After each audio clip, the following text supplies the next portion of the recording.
ఇవాళ పొద్దున్న నుంచి చిలుకూరులో భక్తులు ఒకటే ప్రశ్న. 100 మంది భక్తుల్లో 50 మంది అడుగుతున్నారు, రేపు చంద్రగ్రహణం ఉంది కదా పంతులు గారు, రేపు మేమేమి పాటించాలి, మేమేం నియమాలు పాటించాలని అడుగుతున్నారు. భక్తులందరికీ కూడా ఒకటే మాట, రేపు చంద్రగ్రహణం మనకి లేదు, ఈ భారతదేశంలో కనిపించదు, దానివల్ల ఏ భయాలు అవసరం లేదు. ఇది అమెరికాలో, ఆఫ్రికాలో ఆ ప్రాంతంలో కనిపిస్తుంది. ఆ సమయం ప్రకారం చూస్తే పొద్దున 9:30 నుంచి ఒక గ్రహణం పడుతుంది, చంద్రగ్రహణం. పొద్దున చంద్రుడు కనిపిస్తాడా అండి భక్తులారా? ఏం ప్రశ్నలండి?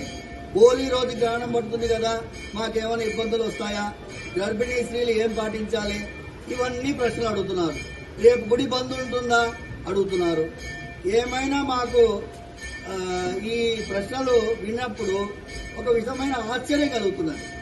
ఎవరు ఇలాంటి అపోహలు సృష్టిస్తున్నారు? యూట్యూబ్ ఛానల్ వాళ్ళు.